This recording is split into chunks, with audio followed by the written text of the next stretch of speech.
Mic check 1 2. Mic check 1 2. Mic check 1 2. Mic check 1 2. Mic check 1 2. Ladies and gentlemen, it is episode 19, Village Legends Podcast, episode 19, the Tony Gwynn edition, the C Flash World Champion. We're back with a lot of stuff this week. Specifically, we're going to wrap that up for you guys. What a classic. Some NFL news here in week 2 and some MLB news. And, of course, WNBA playoffs underway. I'm Sess. That's my man, C Flash. C, we saw a great one last night, brother. Talk to him, my man. Yes, we did. Yep. Village Legends Podcast, stand up. We back up and at it. Episode 19. Awesome 19, feeling. baby. Awesome feeling. And we doing what we love to do. And we chiming in with all of our viewers and listeners and let's get it popping. This is what we love to do. Let's talk about these sports because right now everything. The press is hot. The press is hot, people. Let's go. Mm-hmm. Let's go. Set it off with the fight of the year, my brother, and it did deliver, folks. Yes. Talk to him. As we all know it, and those who don't know, but to all our sports fans, we had a hell of a boxing match that most people consider might have been the fight of the century. I don't know about all that, but at the end of the day, I'm gonna go about what I've seen in my time on this earth, and I'll say this: that was one of the greatest fights that we can put in the history books, hands down. Terrence Bud Crawford once again had his hands up, raised in victory, and he is literally the pound for pound king. There is no denying it. There's no confusion. Mm-mm. Everybody, hello. As I've said in the past on other episodes, he's cold-blooded. This man is calculated. He's sharp. Terrence is a one-time special talent that we all need to see. Doesn't matter what era it is. And I love how he paid respect to Floyd Mayweather when he was asked in the press conference, or when they make a comparison. Terrence basically came out and said, listen, Floyd was great in his era, and now this is my era, and mm-hmm. I am great. And there is no really major debate about Terrence Crawford being the best pound for pound. He's done something that's never been done in boxing history, male-wise. Well, sorry. Male, and the female side is Clarissa Shields. Yep. So pay homage to Clarissa Shields as well. But Terrence is a 3-time undisputed in 3 different weight classes. That's huge. So that's Terrence, yes, sir. And his future's bright. Mm-hmm. From what I understand, they broke the bank last night, folks. Canelo, it is sources say that he cashed in $150 million for that fight. Terrence got $50 million. After last night, Terrence Crawford will be able to see those checks and maybe more. So understand what that has done for his future. That's right. So that gives him incentive to keep fighting, right? I mean, I know it's a question of both of these guys really, will they return to the boxing ring? I think they both probably will. Yeah. But man, I'm glad we slept on it. We were thinking about doing a post show last night after the fight. I'm glad we slept on it because it was an excellent fight. I would say the first 8 rounds of the fight, we were watching a truly historic classic. And then very little clenching. There was what the sweet science is all about, trying to figure each other out, in and out, inside, outside, in the corner, in the middle, all over the place. But I think after the 8th round, Canelo realized, he realized he was down. He realized that he couldn't figure this guy out. And so the last 4 rounds went to Crawford easily. I thought the first 4 rounds you could have went either way, especially the first 2. Yes. But the last 4 went to Crawford easily. And I think we got our money's worth last night, though. I don't know about the undercards, but the main event was historic. And again, like you said, big props to for being so honorable in defeat. He was Crawford, he said, listen, I couldn't figure him out. And they showed a lot of respect to each other. So I give him that. It was a great fight overall, folks. We'd love to hear what you guys think. Leave it in the comments. Let us know. There was definitely celebrities all over that new stadium, the new boxing stadium, because it was a great turnout. These are, when you got the celebrities packing the house, those are real boxing fans, and they all knew this is the biggest fight, hands down. Yep. So it was like, at the end of the day, this bowl of boxing. Yeah. You know what? Really, not sorry to cut you off, but just to interrupt you real quick, it really shows the difference between this type of boxing match with two greats, coming together, versus a Jake Paul versus a Dylan Denise or whatever these guys are from UFC that come in the ring. Thank you. It shows a tremendous difference in quality. Thank you. Right? Thank you. Thank crazy. you. I think I mentioned it. I mentioned it with our guests that Vince. We had last episode, and with Vince, and it was just like, listen, we cannot separate or try to go away from boxing. Boxing is the main thing, the main sport. It is the hub. All right. All of this other extra stuff is just trying to tear boxing down. Allow that to happen. Okay. It's entertaining. It's entertainment. I get it. But we cannot allow all this other extra exhibitions and stuff to turn down boxing or to destroy boxing. This right here with Canelo and Crawford is the start of something new, something on the rise. No more shortchanging the boxing fans, the boxing fan base. We've had enough. I'm ready for the next one. And when you have a mind like the Honorable Turkey Al-Sheikh and Dana White, the sky's the limit. We could get more. Number one versus number one, pound for pound versus pound for pound. It is amazing the numbers that they probably brought in last night. Oh, it's got to be. I haven't seen any numbers. Netflix is a little slow getting the numbers out, but I'm sure they killed it last night. Yes. Everybody's watching that. Now, one complaint, though, that sucker ended at 2 a.m. in the morning. That was a little bit crazy. Yes. That's the one thing maybe they should think about, because those undercards were underwhelming, number one. Start that shit at part of my language. Started at 7 p.m. You know what I mean? Started earlier. Started at 6 if you're gonna give us these whack fights ahead of it. But yeah, 2 a.m. was crazy. But nobody batted an eye. It's not like we were falling asleep. No, we were into that wholeheartedly. So I give them respect for that for sure. No, I just want to, again, I don't think there should be no question, no debate about who is pound for pound number one on everybody's list, and that's Terrence Bud Crawford. No question about it. Not only his accomplishments, but again, you don't want to just talk about what he just did. He's the first man in male boxing history to have 3 undisputed titles in 3 different weight divisions. And not only did he just fight the legendary Canelo, okay? And it's crazy because Canelo's only 34 years old. I know. So to call him legendary is kind of crazy. But right. He's at the prime of his career. Yeah. It was like a torch being passed. It was. All right. And Terrence knew it. That's why he went in the past and said it on podcasts. He said it to analysts that, hey, that's the one. That's the one I got to fight. Because I want what he has. And, he knew that Canelo was on top of royalty, and he wanted to take all of that. It's a good point by Mr. Nelson there. It was 6 p.m. on the West Coast. It makes sense. I guess someone's got to suffer. It's us on the East Coast, I guess. Yeah. It makes sense for sure. But overall, a great night for boxing, I think, right? A great night for boxing. Just the respect that was shown between the two fighters. Right. They both showed the repertoire. I mean, you called it almost exactly. Trying to land his bombs. And I know that's his style. He throws them, fake them, and feint them later on and try to crack it. It becomes predictable. Yeah, it becomes predictable.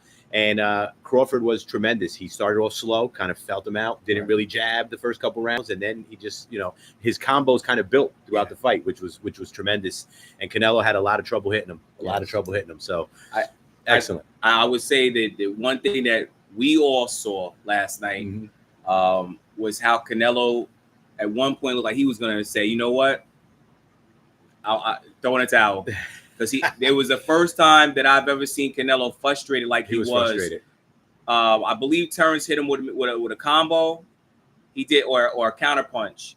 And when he did it, it was just like, oh, wow. And we seen Canelo put his hands down. Yeah, he was frustrated. In frustration. It was like, no, don't do that, because you got to protect yourself at all times. Yeah. But I've never seen Saul Canelo do such a thing. And I just said, that's when I knew that it was over. Crawford had it. Yeah, I think Crawford knew too. Crawford knew that he had it in the bag too. Again, overall, great fight. Not much more to say, I don't think. I mean, who's next? The question is, who's next, right, for Crawford? Is there anybody in the wings for Crawford? Can anybody test him at this point if he does continue to fight? They're not going to well, Terrence has to keep staying fresh, of course. But, of course, they're going to keep trying to push that narrative of because they asked him, are you going to try to go up to light heavyweight? He said, no. He said this was it. This was it for him. Mm-hmm. So, therefore, the only one that I can see that's on his heels is Boots Ennis. Mm. And, again, I respect Boots. Boots is a talented fighter. I just don't know if he's ready for Terrence Crawford. Boots, I mean, you might have to rethink you and your father, because I know your father's your head trainer and stuff. But if y'all gonna come roaring or trying to, come towards Terrence Bud Crawford's way, y'all need to do some real inner searching, because it's real. Terrence is no joke, and he's definitely the best fighter in the world. Yes. And not to shy away from a new the super bantamweight champion, unified champion, undisputed champion, Anu. Also, the heavyweight, lineal and current heavyweight champion, Usyk. Those guys they deserve to be on the pound-for-pound list as well. Yes, definitely. I think Crawford solidified the number one spot as well, though, last night for sure. Again, we salute you, King. You are the king right now. Those who, last night, the ones who watched the fight. 42-0 now, 1 knockouts. Yes. Props to him for sure. You know what I love about him? He's so focused, man. Focused and humble. Focused and humble. I mean, he smiled a couple times when Canelo caught him a couple times last night. He gave him a smile just to kind of register and acknowledge it. Yeah. But that was that's the most you get from him. The rest of the fight is just looking, like tunnel vision. He's just on a mission, and I respect that about Bud for sure, man. For sure. And I agree, because he had the tunnel vision. Yeah. He had the focus. But did you see after the fight? He was on his knees. Yeah, they gave him his moment to just let it go. Yep, because that's how focused he was. It was heavy. Yep, it was heavy. All of that training. At one point, he gave a story that his daughter, why he was in his camp, woke him up at 4:00 in the morning, and I guess she was scared, or she wanted some water. I don't know. I forgot what it was, but Terrence couldn't go back to sleep. He said, "Okay," and then went out for a run. Wow. He went out for a run at 4:00 in the morning because he was still going to the fight camp. That's focus. That's straight, like you said, tunnel vision. How he could let it all go and release. Yes. Not to take nothing from Canelo either. Respect to Canelo. He just was outboxed. He faced a bad boxer. Canelo was excellent as well. He just did not have what was needed to beat Terrence Bud Crawford. He just didn't have it, and I don't think and like we're saying, nobody does right now in the world of boxing. But so you're going to have some questions alike, though. What's up, Robert? You're gonna have some questions alike, and is Terrence Bud Crawford better than Floyd Mayweather? I say this is a better question when it's all said and done. When the careers are over, you can look at them side by side to see what happens from here on in. Yeah. It's pretty damn close, though. I mean, Canelo fought both of them. And Canelo's saying it. Yeah. Right? he said he's much better than Floyd Mayweather. And I honestly... Wilderman says yes. Yes. Yeah. I honestly am going to go on a limb because, Floyd is my man. And Floyd, man. I still got love for you, Floyd. You are still, to me, one of the top 10 fighters of all time. I don't care what anyone says. Floyd Mayweather has to be in your top 10. And if he's not, hey, that's something you got to deal with. But I'm a person who does not discriminate. I've seen highlights of the greats, and there's some I would add maybe past 10. But right now I got to say that Terrence Crawford is better than Floyd Mayweather. Wow. And that's big for me because I was a Mayweather. I'm a Nelson Mayweather says, fan. Mr. Nelson says yes as well. I can't say that yet. I kind of want to. I kind of want to say it. But I think Mayweather had much tougher opponents than Bud Crawford had. I'm not taking nothing away from Crawford's opponents, but on the span of a whole career, Mayweather had so many marquee matchups. Yeah. And big names across from him and record-breaking, gates and all this stuff. Yeah. So I think Mayweather's role is a little bit tougher to get to where they both eventually got to.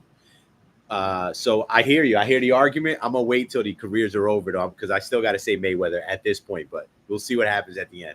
Good stuff, brother. Good stuff. Real What quick, else? we just want to give a rest in peace to one of the also all-time greats, and I'm sure he is a Hall of Famer as well. The great Ricky, the Hitman Hatton, passed away at 46 years old. We pay respect to you, Ricky, and your family during this time of grief, and we just hope and wish the best for you and your family. Ricky retired in 2012. He held the lightweight, spanning in a 15-year career. His final record was 45-3, zero draws, and my experience with Ricky, him fighting Floyd, him fighting Pacquiao, Ricky was an energetic fighter. He put pressure on you. There was fights that he had people quit because Ricky's pressure was so real. And then again, there's always the level of the higher competition. And when he fought the Floyds and the Pacquiaos, it was unfortunate, but Ricky came to defeat to both of those great giants in those weight classes. So again,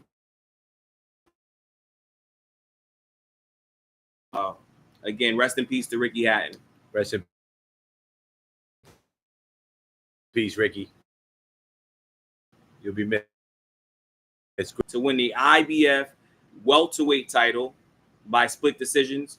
Judges had Crocker, whose record stands at 22-0, 11 KOs. One of the judges, he won by split decision again, and two of the judges had 114-112, 114-113, 115-111 for Donovan, and that secured the win for Crocker. Congratulations, champ. Congratulations to you, and many, many more. Way to be. Wilderman says that their speed got to him, to Ricky. Yes, their speed did get to Ricky. Speed gets to a lot of guys, Speed usually is a key, one of the key things in there. So yeah, that's true. Good call on that, my brother. Anything else in boxing, brother? Naya Inu, everybody knows the monster. If you don't know about the monster, y'all better start looking in. Go up in your YouTubes and alike, and look into your files about Anu. Anu is really a bad mother. Shut your mouth fighter. So if you guys can look at him, he retained his title also by defeating Aqua for the super bantamweight title, and now his record has improved to 31-0. I would like to see Anu move up in weight. There's nothing else for him to prove down there. Again, why not test your greatness? Why stay down that low? And then some people, say, well, what's the point? No, there is a point. Test yourself. Go up to from super bantamweight, move it up to what's the other division? Featherweight. then we go up lightweight. So it's like, yes, always improve and test yourself, test your will, and challenge yourself. Basically, that's the word I was looking for. Challenge yourself. Anew, you're gonna have to step up and weight. We want to see you do better versus better competition, and in the rankings, like So we don't want to, I don't think the want to see too much of these fighters feel that they can beat. Yeah. They're not going to spend their money, guys. So let's go. And that's it for our boxing segment. Yeah, it's just a great night for boxing overall, guys. Yes. We love it. We love the sweet science here, and hopefully this is a little momentum builder for boxing going into finish off this year and into 2026. Right. Would love that. Would love some more big fights ahead in the next year or two.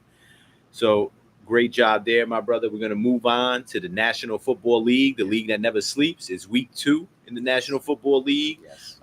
Some hot games already in the books. We got a Super Bowl rematch is live right now. The Eagles are up 13-10 over the Chiefs. My brother, I know you had some NFL news and notes. Give it to him, my brother. Well, just real quick, one of the top games that I really want to see that comes on tonight is the Vikings and the Falcons. It's a rematch of the national championship game in 2023, where the Michigan Wolverines, go blue, played Washington Huskies, and the starting quarterbacks will be J.J. McCarthy for the Vikings and Michael Penix Jr. for the Falcons. So that's going to be a real great one to watch. The other games that are pending right now, as we know it, Denver is up 28-23 with 13 minutes to go in the fourth quarter. Carolina is down to Arizona 27-9, 9 minutes and 47 seconds left in that game. Philly right now is up by 3, 13-10. That's the repeat of, or the rematch, I'll say, of the Super Bowl. And it's looking like, hey, they showing some signs of greatness. I want to shout out to my pops. I don't think they're going to win this game, but hey, I could be wrong. No disrespect to Kansas City Chiefs.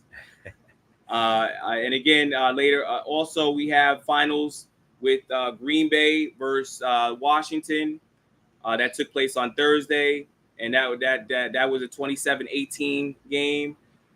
I don't know what happened with the Bears and the Lions, but the Lions went off. 52-21 was the final. Ooh. Lions dug in their ass. And Jacksonville lost to Cincinnati 31-27. We have some I think we have Monday Night Football coming up also tomorrow. But I'm looking forward more about tonight's game. Yeah, absolutely. And Wilderman says Giants game was sick. Yes, I know they're calling the Super Bowl rematch the game of the week, but I think we saw the game of the week already so far. Giants lost, of course, 40-37. We're going to touch on that. In overtime. In overtime, it was a classic offensive game, back and forth. It went. Russell Wilson threw for 450 yards. He's throwing a beautiful deep ball. We were talking about before the show. Russell Wilson is good. Yeah, he's a good quarterback, man. Russell, folks, to our Village Legend podcast crew, and listeners and viewers, Russell Wilson is not the problem. And this is my opinion, and I feel that I can speak on my opinion with our platform. Mike Kafka needs to be fired. Our offensive coordinator needs to be fired. I don't listen. There was a stat that the Giants were the worst when it came to passing downfield last season. Today, they went all the way down the field. I mean, Russell threw some unbelievable passes. Beautiful Great catches by the receivers. But I am not happy with the play calling. And I think it's time that Brian Dable, he would have to step in and call the plays, which I don't think he wants to do. Dable is trying to control the team from all faces and facets of him being the head coach. And I get that, but that our secondary was terrible. our secondary move line pressures. We have edge rushers. Let's use them. Let's use them. This is all on the players. It's got to be, yeah. All on the players. I mean, you got to play better. You guys got to play better. Yeah, okay, we went to overtime, but we lost. Yeah, it was slop. I mean, both teams had their moments of sloppiness and bad play. But I mean, crazy you call for the offensive guy's head when they score 40. You know, that's crazy. But I hear you. It's going to be a long season for the local teams. Jets lost again, right? I think the Jets were getting whooped up. The Jets got blown out. They got pretty much stomped on today. So we just got to enjoy it for, I think if you're a fan of the local teams, the Jets, the Giants, you just have to kind of focus on the individuals and hope that they mature and develop into the players. Look at Malik Neighbors, had 2 touchdowns today, 167 yards. He had a great catch. Great catch, great game today. So there's a lot to be hopeful for as a Giant fan. A couple guys on D played very well. Burns, you mentioned before. Carter had a couple moments, but overall, they got to keep Carter in the game. Suspect. No, that was the other thing you mentioned. Yes. They got to keep Carter in the game. So again, that's what it. That's where the pressure is going to come from. Let the rookie shine. Yes. Let him shine. Don't worry about who's getting playing time because they had the opportunity. Mm-hmm. Kayvon Thibodeau, KT. Talking to you. I'm talking to you, homie. I'm being real with you, my brother. One of y'all gonna have to sit because this rookie needs to get his playing time. And that's what's going to change the outcome of the Giants playing these teams. No question. The schedule don't get any easier, folks. Any of our big blue G-Men fans, our schedule don't get any easier. Chris Smith chimes in. He says, "Go Cowboys! Giants looking good for the draft." Yes, after week 2, yes they are. Hey, we've been getting monster. Yes, he is. You know who else? That kicker that the Cowboys got.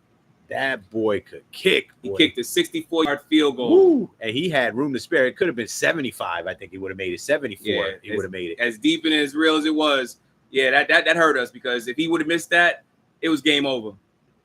Here, Miss Ione says, "I give Russell Wilson, Aaron Rodgers, and Joe Flacco their flowers, but it's time for them to step off." You ain't wrong. Matter of fact, they put Jackson Dart in a couple plays today. They had some packages for him.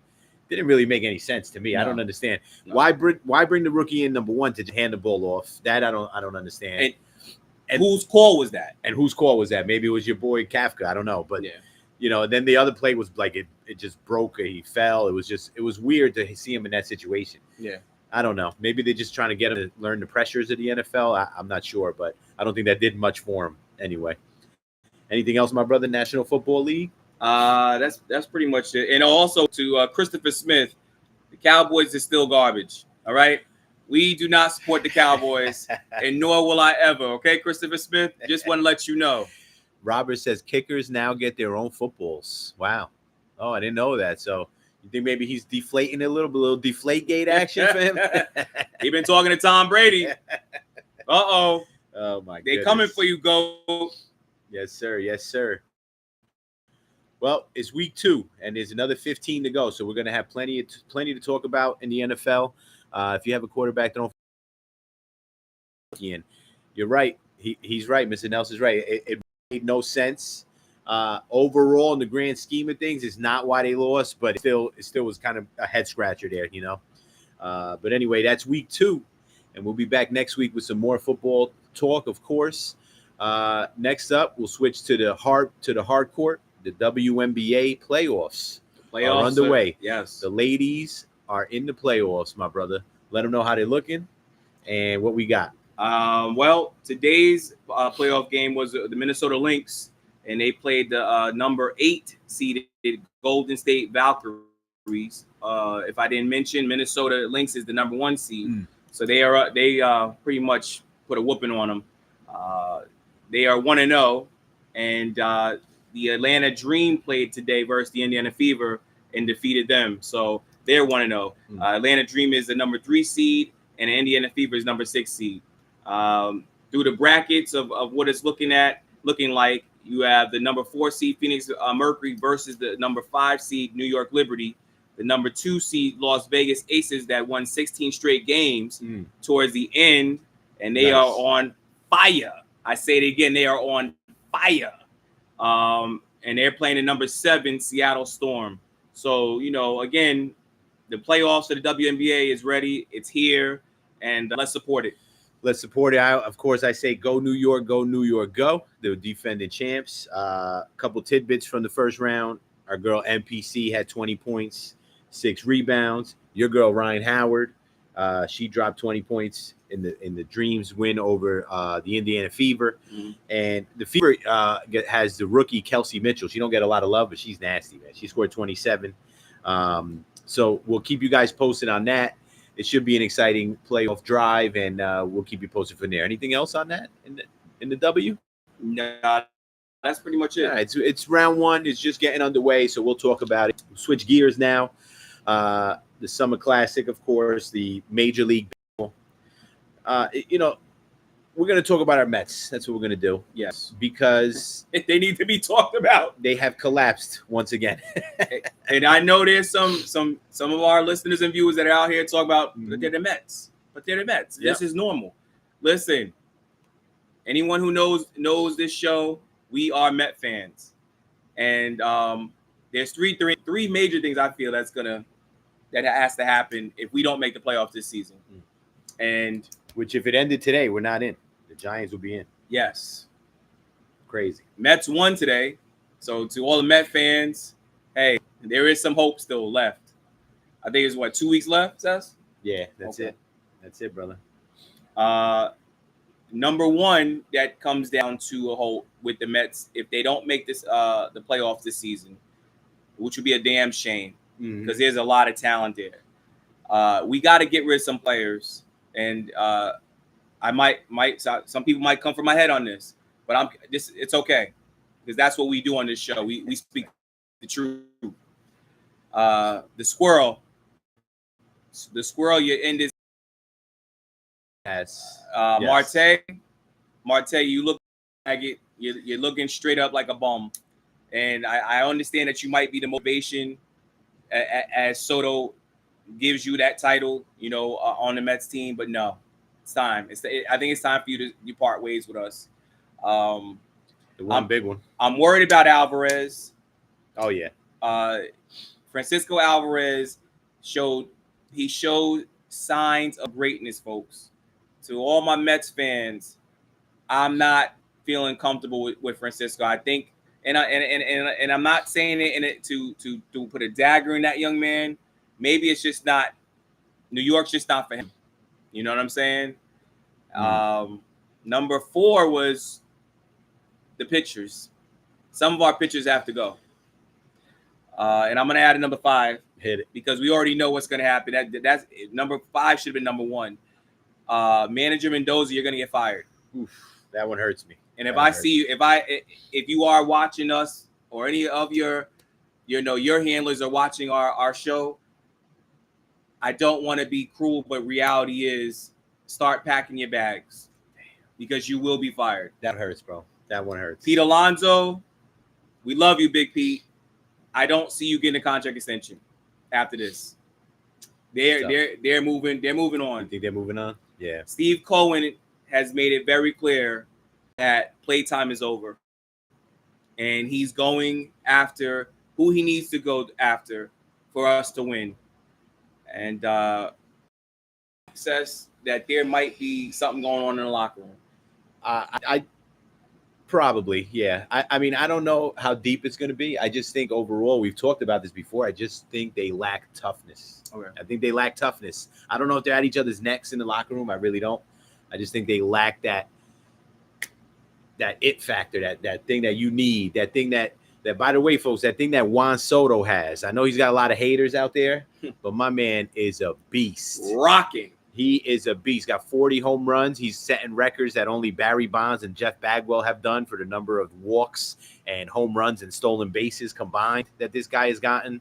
He's put us on his back. The problem is he's the only one. That's the problem. Lindor fell off a cliff as well. Yes. And let me tell you something. McNeil, I'm totally with you, bro. I saw him argue a strike right at the knees the other day. He cursed. He got thrown out of the game. I wish he would have just left the stadium, just kept walking, go right to your car and just go, just ride off on the LIE somewhere, McNeil, because I'm done with him. It's a wrap. It's a wrap. He won a batting title, believe it or not, and now he stinks. Now. He stinks. He just stinks. And that's it's. Listen, it's hard for us to say it, but we're realists. Yep. Those guys have got to go. Yep. They are the rotten eggs of the New York Mets right now. And I know we love Uncle Steve Cohen, but I'm not going to give him a pass either because his boy, the GM, what's the GM's name? Escapes my mind right now. But anyway, where he is, he made some freaking awful trades this year. Yes. Awful. They have been horrendous. Ryan Helsley, we got from the Reds. This guy was lights out, a lights out closer. Now all of a sudden, all these years have been great. Now all of a sudden, all the earned runs he's ever given up, 35% of them has been with the Mets. Yes. Locker room for the Mets is in shambles. Yeah, it must be. I mean, they don't know what to do. I'm sure they don't know which way to turn. I can't blame Mendoza. I mean, I know what you're saying because they got to respond, right? They got to respond to their manager. So I do kind of get that. But I just think when you have this nucleus of guys, McNeil, Lindor, David Stearns, that's right. McNeil, Lindor, Marte, guys that just Mullins, who came in this trade, another bum. When you have a group of guys like this, why would you bring in Mullins? Like that's one of the moments. Like, why would you bring in Mullins from the Orioles? What make it make sense? I could make it make sense if the guy would have performed, right? You had Tyrone Taylor, right-handed hitting, can't hit a lick in center field. You want to platoon him with a left-hander. All right, I understand the thought process, but when it turns out both of them stink and then you put McNeil out there and he stinks, you're in big trouble. Center field in the major leagues is a very important position. You have to fill that spot with somebody credible. You can't have bums in center field in the majors. Yeah. You're not going to go far. Yeah. It's just the way it is. So, that's our Mets plight, guys, as usual. But Christopher Smith, real quick. Yeah.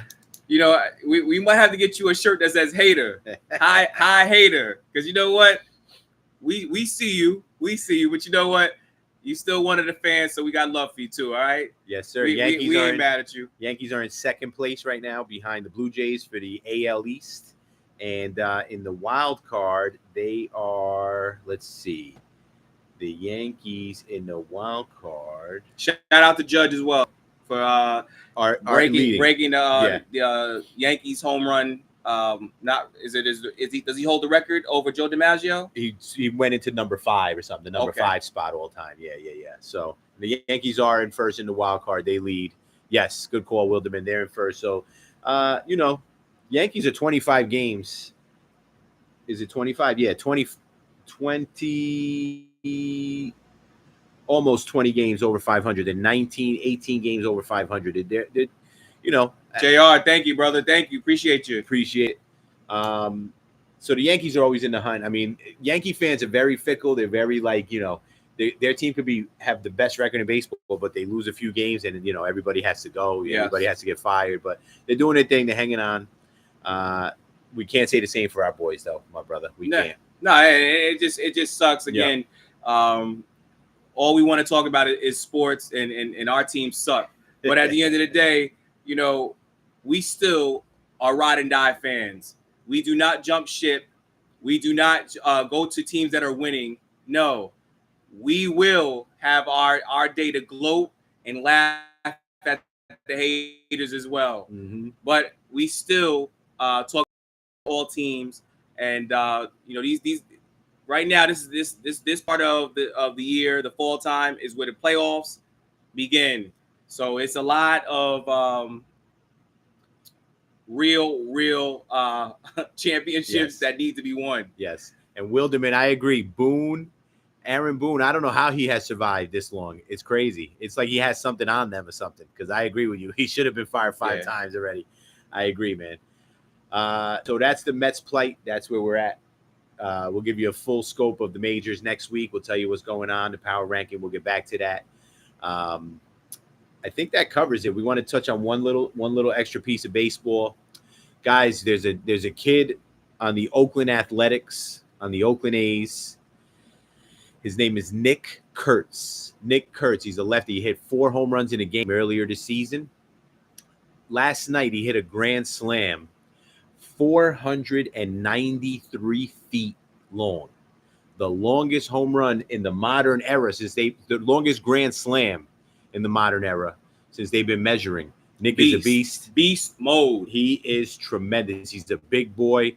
It's a 2-second clip. Anybody who's a baseball fan, watch the way he destroys this baseball. Yeah. Destroys it. I think the leather ripped off of this thing when he hit it. It was crazy. I think I saw smoke coming off the bat. The kid is a beast. He will win the Rookie of the Year. That is my prediction.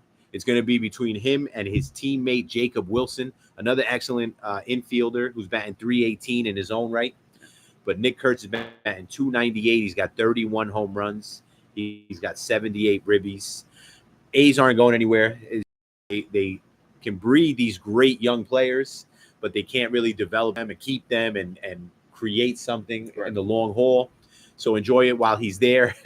And let's see if they try to lock him up or if he goes somewhere else in the next 4 or 5 years. But Nick Kurtz is a beast.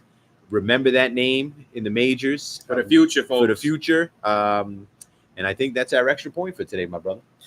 You know. Yes, sir. Yes, sir. Guys, this brings us to the end of our show this week. Dodgers going to steal him, probably. Dodgers steal everybody, Wilderman. So I don't blame you. I don't blame them either. If they can get him, they should. Another great episode. Let me give him a quick. There's only one birthday in sports today. Happy birthday to Jimmy Butler, NBA superstar Jimmy Butler. Yeah, the diva, NBA superstar, but diva. Great playoff performer when he wants to play. He's legit. He's played through pain. Happy birthday to him. Guys, thanks for hanging with us. It was a big show for us. Episode 19. Talked to you about Canelo and Crawford. That really got our juices flowing. And thanks to everybody for hanging with us through the whole time. My brother C Flash will take us out as only he can.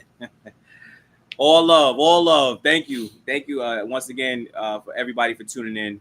And, have a blessed week. And as always, think sports.